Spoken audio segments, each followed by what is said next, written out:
দৌড়ের উপরে রাখতে পারলে ভারত শান্তির কথা বলবে, বুঝছাও? 2001 সালে রৌমারীতে সীমান্তে আমাদের তৎকালীন বিডিআর এর মাইরের কথা মনে আছে না?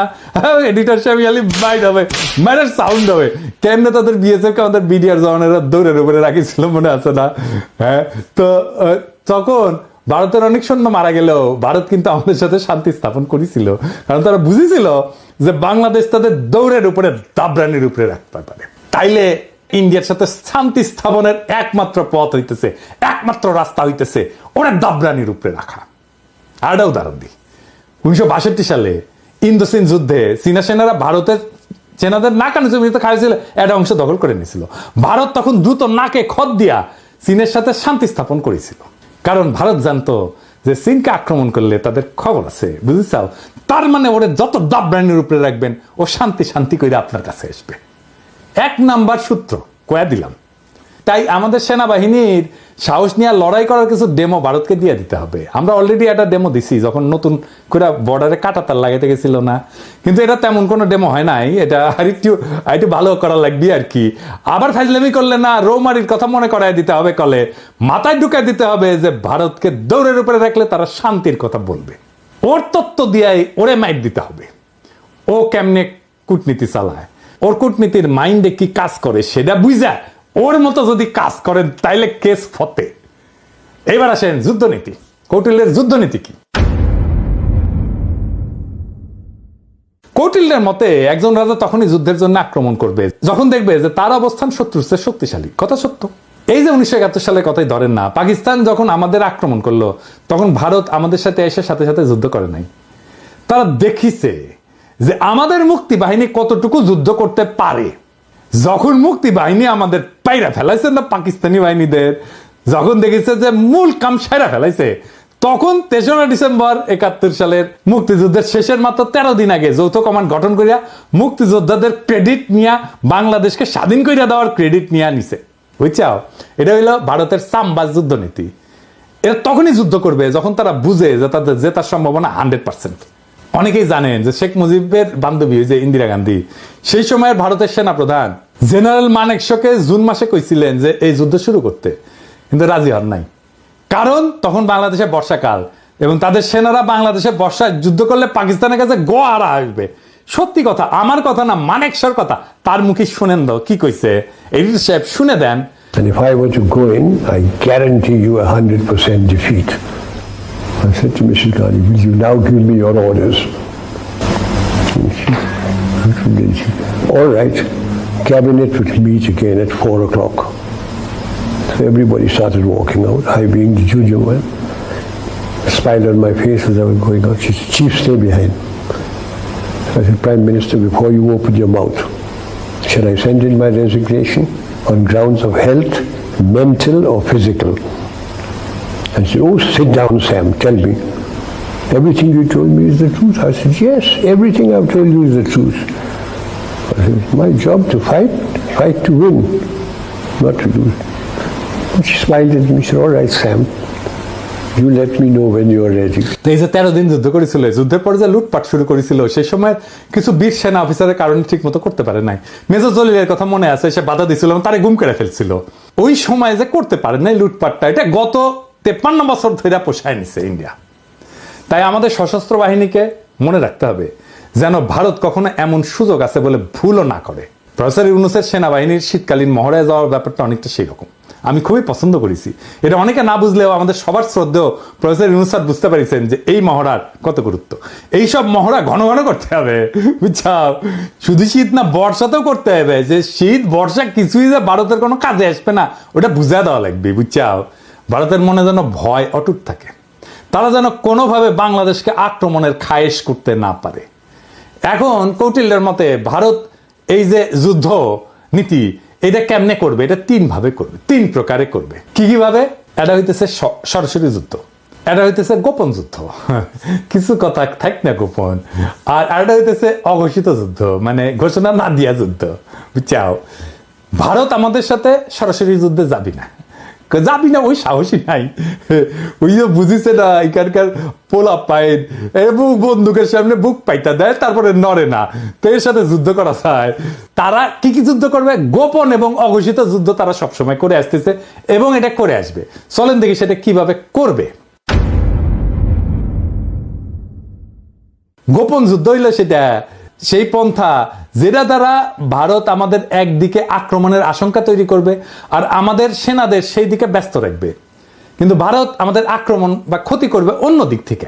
বুঝছাও? মাথায় ঢুকে নাই, তাই না? ধরেন আমাদের দক্ষিণে তো আরাকান রাজ্য একটা নতুন রাখাইন দেশ হওয়ার সম্ভাবনা আছে, তাই না? ভারত রাখাইন দেশকে দিয়া বাংলাদেশের নাপ নদী সংলগ্ন বর্ডারে উত্তেজনা তৈরি করবে, আর আমরা যখন ওইদিকে সামলাইতে ব্যস্ত হয়ে যাব তখন উত্তরবঙ্গ বা অন্য কোনো বর্ডার দিয়া সে আক্রমণ করার চেষ্টা করবে। এটা বুঝতে ভারতের ওই হকার সাংবাদিক ময়ূক রঞ্জনের একটা ভিডিও দেখি, চলেন। সে কইতেছে যে বাংলাদেশের চিকেন নেক নিয়ে নিলে ভারত ফেনী দখল করিয়া চট্টগ্রামকে আলাদা করে দিবে। শুনেন। এটিকে বলা হয় বাংলাদেশের চিকেন স্নেক। বাংলাদেশের এই চিকেন স্নেক অবরুদ্ধ করতে ভারতের সময় লাগবে 5 মিনিট। বাংলাদেশের চিকেন স্নেক এটা যদি কাট অফ করে দেওয়া হয় তাহলে গোটা বাংলাদেশের ভূখণ্ডের সাথে চট্টগ্রামের কোনো সম্পর্ক থাকবে না। এই ফেনীটা যদি কোনোভাবে কাট অফ হয়ে যায় বা দখল হয়ে যায় বা অবরুদ্ধ হয়ে যায়, গোটা বাংলাদেশের এত বড় এত জেলা সহ যে বাংলাদেশ, সেই বাংলাদেশ থেকে কাট অফ হয়ে যাবে চট্টগ্রাম। এবার এটা মৌলবাদীদের কি করে লোকে বোঝাবে? অর্থাৎ ভারত আমাদের চট্টগ্রামের ভয় দেখাইতেছে যেন আমরা এদিক নিয়ে ব্যস্ত হয়ে যাই আর ভারত আমাদের অন্যদিকে দেয়। বুঝছাও? কিন্তু সেই প্ল্যান তো আজকে ফাঁস করে দিলাম, তাই না? এবার চলেন অঘোষিত যুদ্ধ কেমনে ভারত করবে। এটা আসলে ভারতের সবচেয়ে পছন্দের যুদ্ধ। বুঝছাও? এই যুদ্ধে তারা তাদের সরকারি এজেন্ট, ধর্মীয় এজেন্টদের ব্যবহার করবে। তারা এই কাজ শুরুই করে দিছে। সরকারি চাকরিতে ভারতের দালালদের দিয়া অস্থিরতা তৈরি করেছে, ক্যাডারে ক্যাডারে দ্বন্দ্ব করেছে। এইটা প্রফেসর ইউনূসের সরকারকে কাজ করতে না দেওয়ার একটা কুবুদ্ধি। তাই আমি আগেও বলছি, এখনো বলি, ক্যাডারে ক্যাডারে দ্বন্দ্বের সমাধান করা জরুরি। এই ক্ষেত্রে কোনো কথা শোনা যাবে না, কঠোর হইতে হবে। যারা এই দ্বন্দ্ব ধৈর্য রাখতে চায় ওরা ভারতের দালাল। সবার অধিকার এবং প্রাপ্যতায় সাম্য দরকার। তারপর যদি আমলারা যদি কাজ ঠিক মতো না করে তাহলে পাছায় লাথি দিয়ে চাকরি থেকে বের করে দেন। আমি গত ভিডিওতে তো পররাষ্ট্র অফিসারদের সুযোগ সুবিধার কথা কইছিলাম, তাই না? প্রশাসন ক্যাডার মনে হয় আমার উপর মাইন্ড করেছে যে দাদা তো ওদের কথা কইলে আমাদের কথা কিছুই কয় নাই। হ্যাঁ, এবার বুঝেন কেন বলছি। যতদিন ক্যাডার ক্যাডার দ্বন্দ্ব থাকবে ততদিন আমাদের সার্বভৌমত্ব ভারতের আগ্রাসী নীতির হাতে পরাজিত হওয়ার সম্ভাবনা থাকবে। এটা তো আমরা হতে দেব না, তাই না? তবে সুযোগ সুবিধা পাওয়ার পর আমার কূটনীতিক সহ 25 ক্যাডারের ভাই বোনেরা যদি কাজ না করেন আর ভারতের সামসামি না ছাড়েন তাইলে আপনাদের কলে খবর আছে, কইয়া দিলাম। বুঝছেন? আমি যখন ধরি না তখন কিন্তু কচ্ছপের কামড় দিয়া ধরি। আর একটা উদাহরণ দিই, ওই যে চিন্ময় প্রভুপাদের কথা মনে আছে না? ওরে দিয়া ভারত সুন্দর একটা গেম সাজাইছিল করলে যেন হিন্দুরা এই সরকারের বিপক্ষে কাজ করে। সাথে ভারতের কিছু বেতনভোগ বাংলাদেশি দালালও ছিল। ওই যে প্রথম আলো, তার দিল্লি স্টার, এটা আছেই। কিন্তু স্যার সেই ওগেরে আসার মেরে দিচ্ছে ভালো করে। একইভাবে দিল্লির সাতপন্থীদের দিয়া ধর্মপ্রাণ মুসলমান তাবলিগের সদস্যের মধ্যে মারামারি সৃষ্টি করছেন, সেটাও আমরা সামলাইছি করলে। এইরকম আরো আসবে, কিন্তু এখন আর লাভ হবে না, কারণ সবাই বুঝে গেছে যে ভারত কিভাবে এই কাজটা করে বা করবে। এইটা ভারতের অনেক প্রিয় মেথড, কিন্তু প্রিয় পদ্ধতি। ভারত আগেও তাই করেছে। 1975 সালে শেখ মুজিব জয় বাংলা করে দেওয়ার পরে ভারত আমাদের পার্বত্য চট্টগ্রাম এলাকায় শান্তি বাহিনীকে ফান্ড করেছিল, ট্রেনিং দিছে, তারপরে অশান্তি সৃষ্টি করেছে। আরে হারামজাদা কাদের সিদ্দিকী ওরে আশ্রয় দিচ্ছে। আদের সিদ্দিকী তার বাহিনী নিয়ে বাংলাদেশের ভিতরে আসে আক্রমণ করিত, এবং কাদের সিদ্দিকীর বাহিনীর সাথে আমাদের সেনাবাহিনীর যুদ্ধ হইতো। কিন্তু অনেকে গলে বীরুত্তম খেতাবও পাইছে, এবং আমাদের অনেক অফিসার মারা গেছে, সৈনিক মারা গেছে। আর এই হারামজাদা রাজনীতি করিচ্ছে, ওর তো এখন জেলে থাকা উচিত।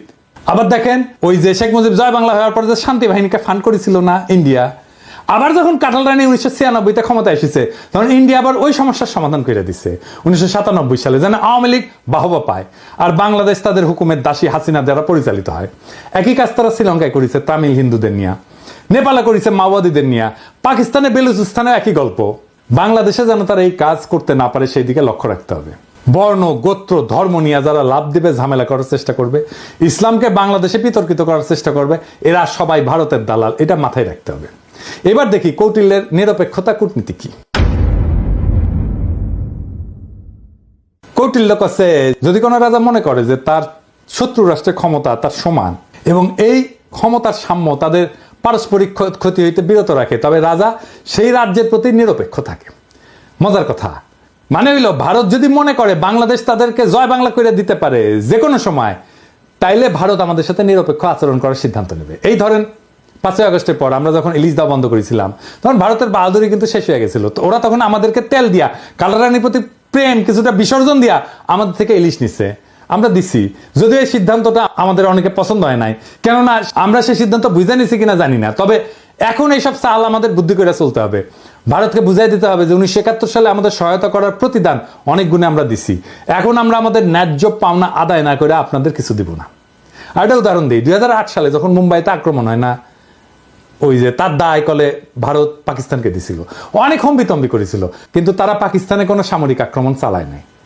এর কারণ হইল পাকিস্তান একটা নিউক্লিয়ার শক্তি, ওরে আক্রমণ করলে ভারত জয় বাংলা হয়ে যাবে, এটা ভারত বুঝে, তাই তারা হাক ডাক দিয়া চুপ ছিল। বুঝা গেছে ব্যাপারটা?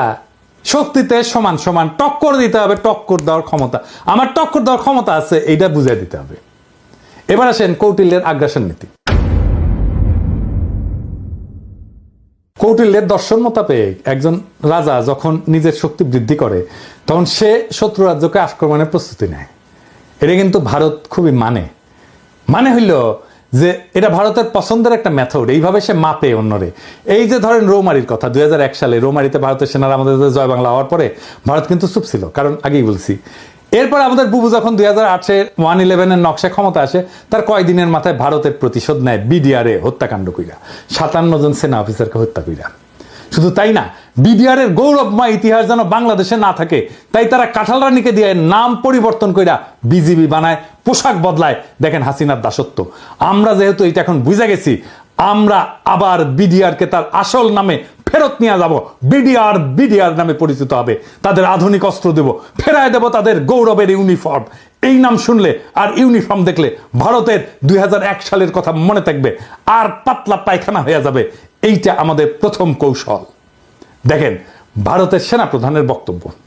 I am in touch with the chief of Bangladesh during the time of when this changeover took place. I was in constant touch with him, and even thereafter in November 24 we had a video conference also. As far as the military cooperation is concerned, is again going up in the same way. Our officers have moved there for the NDC also. There is no let up on that side. The only thing is, as far as the joint exercise which is carried out, because of the situation as of now, that we have postponed for some time, and as and when the situation improves, that exercise will also go on. When we talk about the relationship we should talk about when there is an elected government. So as of now, the relationship is with the military is well and perfect. 5ই আগস্টের পর 5 মাস হয়ে গেল, ভারত তার কোনো মন্ত্রী বা সংস্থা প্রধান কখনো এই ধরনের কথা বলে নাই। আমি আমার আগের ভিডিওতে বলছিলাম যে ভারতের প্ল্যান মোতাবেক সব চলতেছে, এবং এই প্ল্যান মোতাবেক চালাইতেছে ভারতের আরেক সেবাদাস ওয়াকার। আমার কথা অনেকেই বিশ্বাস করেন নাই, অনেকেই আমাকে কইছেন ওয়াকার একটা বিপ্লবের শক্তি। এখন দেখেছেন তো, এখন দেখেন ভারতের সেনা প্রধান বলে তার সাথে নাকি অন্তর্বর্তীকালীন সরকার গঠনের পুরা সময় জেনারেল ওয়াকারের সাথে যোগাযোগ ছিল। অর্থাৎ ওয়াকার সাহেব যখন রাজনৈতিক নেতাদের নিয়ে অন্তর্বর্তীকালীন সরকার গঠনের চেষ্টা করতেছিলেন, তখন তিনি নিয়মিত ভারতের সেনা প্রধানের সাথে যোগাযোগ রাখতেছিলেন, রাষ্ট্রদ্রোহী কাজ করছেন তিনি। ওয়াকার সাহেব হয় আপনি বিপ্লবের স্পিরিট ধরতে পারেন নাই এবং হাসিনার আমলের অভ্যাস 2 দিনে ছাড়তে পারেন নাই, অথবা আপনাকে ভারতের সেনাপ্রধান ফাঁসাইয়া দিছে যাতে বাংলাদেশের সেনাবাহিনীর সর্বোচ্চ নেতৃত্ব বিপ্লবের বিপক্ষে কাজ করতেছে, এইটা জনমনে ছড়ায় দেওয়া যায়। এইটা বাংলাদেশকে এবং বাংলাদেশের মানুষের মনোবল ধ্বংস করার চেষ্টা। এভাবেই গত 5 মাস ভারত নিজেদের কৌশল ঠিক করেছে এবং বাংলাদেশের সকল মানুষকে এটা বোঝানোর চেষ্টা করতেছে যে ভারত এখনো আমাদের প্রভু। এবং এইটা বোঝানোর জন্য তাদের প্রথম টার্গেট আমাদের হাসিনা বাবুর ফুফাতো বোনের জামাই সেনাপ্রধান ওয়াকার সাহেব। আমি অবাক হই যে সমস্ত সেনা সদর বা আন্তঃবাহিনী জনসংযোগ পরিদপ্তর এই নিয়ে কোনো কথা বলেন নাই, আর ভারতের দালাল বাঙ্গু এলিটেরা বৈশাখী নিজেদের দেখতেছে আর নিজেদের হারানো প্রভাব পুনরুদ্ধারের স্বপ্ন দেখতেছে। প্রথম আলো গং এখন এইগুলা নিয়ে পুরা গল্প বানাবে ফায়াজ করিমের মতো। এইসব বাংলাদেশ বিরোধী ভারতীয় এজেন্টদের যেখানে দেখবেন সেখানেই এদেরকে জয় বাংলা কইরা দিতে হবে।